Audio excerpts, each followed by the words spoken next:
I've been in a cocoon of hibernation mode with this winter season.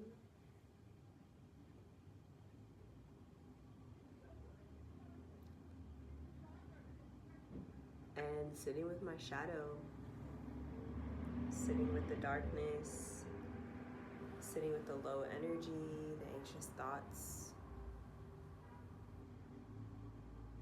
not wanting to connect with people,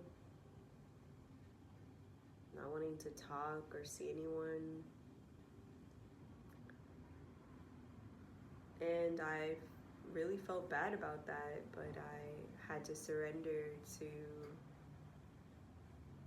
the inner alchemy that is taking place within my emotional body and mental bodies, spiritual bodies, physical body.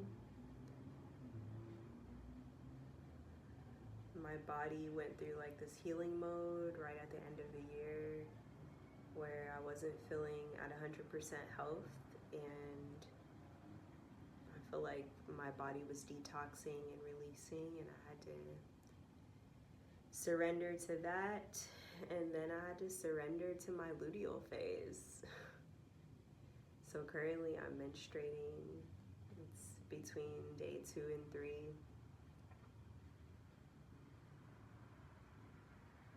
But the luteal phase, this past luteal phase, was really difficult, challenging.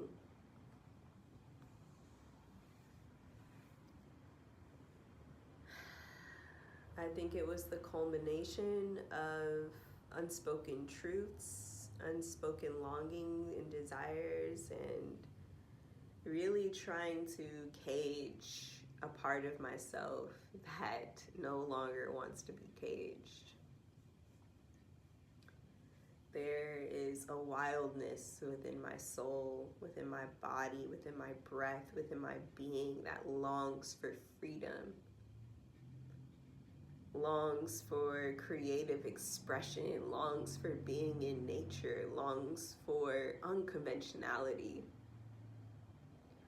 And sometimes it's so difficult to allow that part of myself its full bloom of authenticity when living in a world where it often feels suppressed or judged or tainted by the expectations of what I should be doing and how I should be living. And these are all in my head, so it's my own judgment about myself, about my own wildness, my own feelings and experiences and desires and longings. And I've often discovered through the years that when I'm not speaking my truth, when I'm not living my truth, when I'm not acting authentically, when I am suppressing a part of myself to be liked or to be validated, it bubbles up. It bubbles up as resentment and frustration and anger and disappointment during my luteal phase. That premenstrual phase, right? That typically lasts for a good 2 weeks, week and a half. It really just depends on every person's body, but it's uncomfortable. It can be so uncomfortable, and I think that of course, we can do things to mitigate the uncomfortableness, but it's uncomfortable. There's a lot of discomfort in being and having a womb and going through these phases every month. Myself and so many women that I have in my life have difficulty during this time, and a lot of it is due to rest, not getting enough rest, not eating the right foods for our body during that phase. And emotionally, I found that it's because there's a lot of pent up energy and things that aren't being said and spoken. Frustrated energies like this, there's One of my mentors and teachers sent out a blog post today about the wild in women, and it really spoke to me because I feel that like we all have this innate wildness that is longing to come out. And when she isn't given the space to run free and roam free, it can turn into rage, it can turn into anger, it can turn into frustration. And that energy, that wildness can come out in unhealthy ways. The shadow comes out to play because we so often want to be anchored in our light that we don't even give the shadow the time of day to be seen, to be felt, to be honored. When you're living in this body with these experiences and these lived experiences and the experience of our foremothers, all connected through this infinite spiral of the womb, you gotta know your darkness too. You gotta know your shadow too. It's not all love and light. There's a darkness. There's a sadness. There's a depth, a mystery that lives within the womb, which like pulls us down like gravity every month. When we go through these luteal phases, and then finally when we menstruate and bleed, that is the darkness. We have to be able to sit in that darkness to rebloom, just as the seasons do, right? Like, I went for a beautiful walk the other day, and I was just touching and saying hello to the trees and hugging them, and you know, they're all barren right now. They look like they're dead. They're in their dark phase. They're in their hibernation phase. They're in the winter, and so they're not really out.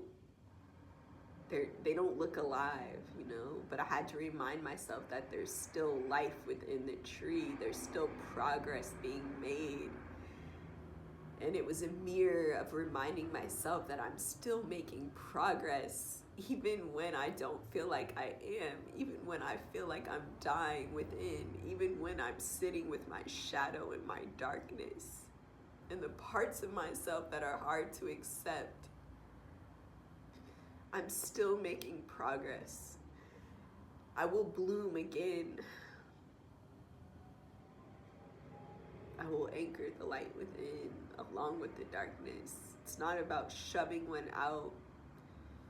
It's about living in harmony with both of them and finding the balance.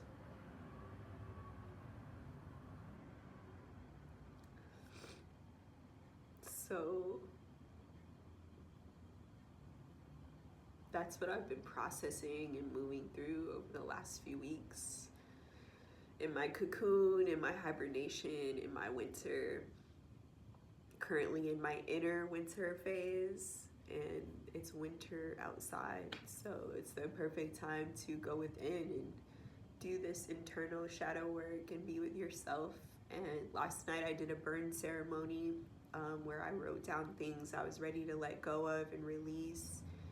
I burned it in my cute little chimney, and I also burned the things. Whenever you're releasing something and letting something go, it's important to replace it with what you're calling in. And I called in, you know, I did another burn of what I'm calling in, what I'm replacing the old energy with. And in that process, a lot of downloads were coming, and one was that allow your emotions to be the catalyst for your growth and your change. We can't pretend we don't feel. We feel, you know, and those feelings are not always going to be happy and joyful and excited. There's going to be feelings of remorse and judgment and shame and jealousy and comparison and doubt and worry and anxiety. And often the more difficult or challenging emotions are the most catalytic. They're the ones that catalyze us on the deepest levels because we realize that we are human and that we can feel pain and we can feel the parts of ourselves that don't feel good. And so I'm allowing my emotions to be the catalyst for change and growth in my life right now. And they have been throughout the years, but especially now, as a new window is opening within my realm of existence, I am particularly focused on how my emotions also hold wisdom, and I don't have to block myself from feeling the awful bad stuff. I can allow myself to feel those things. And so I invite us all to feel our real feelings. And if you need to take time to be in seclusion and to be in your own space, then do that in whatever way that you can. Otherwise, if we don't feel our real feelings and sit with the dark parts of ourselves along with the light parts of ourselves, we can erupt. We can erupt like a volcano, and the eruption of old pent-up emotions can literally destroy aspects of our life, relationships, businesses, friendships, family dynamics. It can just destroy things when we are not honest with how we truly feel and we don't do that inner alchemy with those emotions.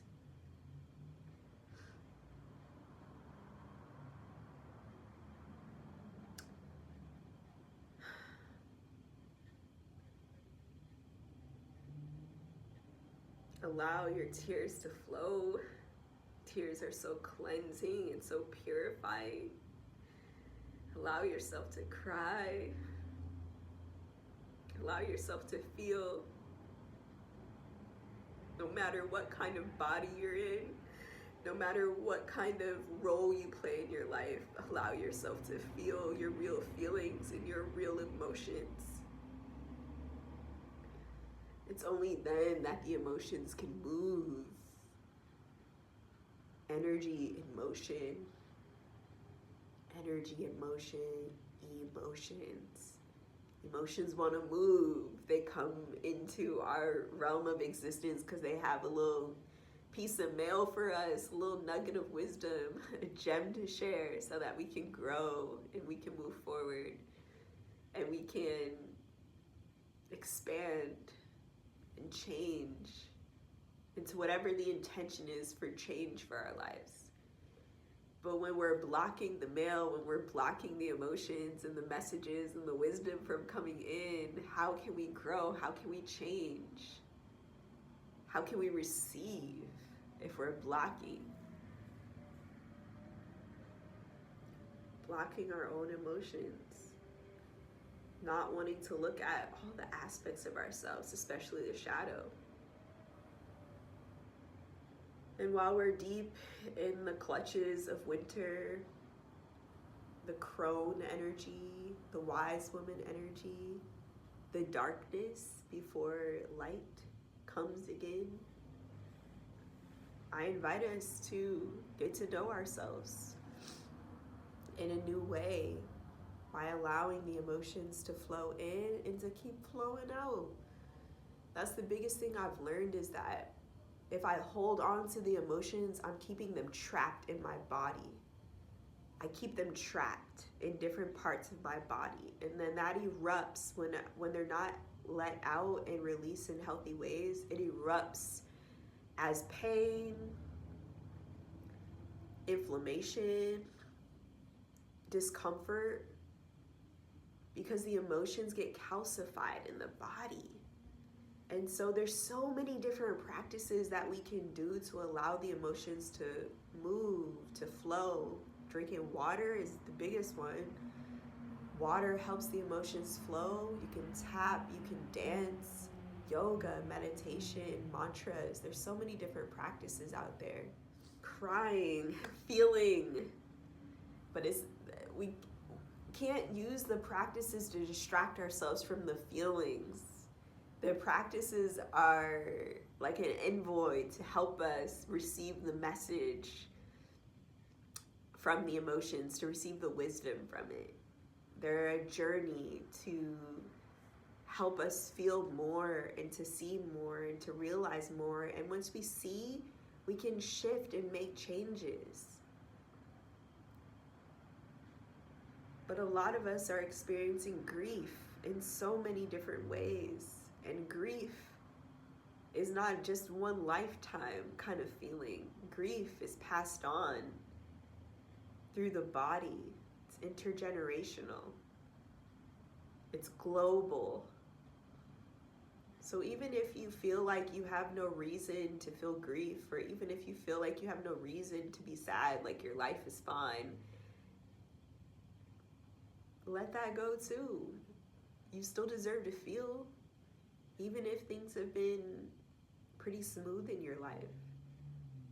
Doesn't mean you're not tuned into the collective grief of the world.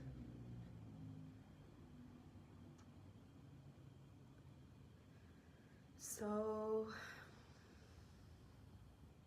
in essence, the message that I come to share through my emotions is to feel your feelings, to allow yourself to go in your cave of darkness if you have to. But don't get stuck. Don't get stuck in the darkness. Don't get stuck in the judgment, the fear, the anxiety. Receive the wisdom from those emotions and keep on flowing. Just as the sun will shine again, just as we'll move from winter into spring and into summer, most people's favorite season, because we're alive and we have energy and we can move around, and we're not so feeling oriented because we're in the more masculine or yang cycle or rhythm of the earth. But for now, the ones of us in the northern hemisphere, we're in the yin, we're in the feminine earth cycle rhythm right now. And that's not always a fun place to be, because it's filled with depth and mystery and a lot of emotions and a lot of things that we can't know or can't see. And so there can be discomfort because we have to lose control. We lose control in the darkness, right? When you can't see, you have to surrender to your own inner light, your own inner wisdom. So blessed be. May these words resonate in the hearts and bodies and minds of those who are meant to receive.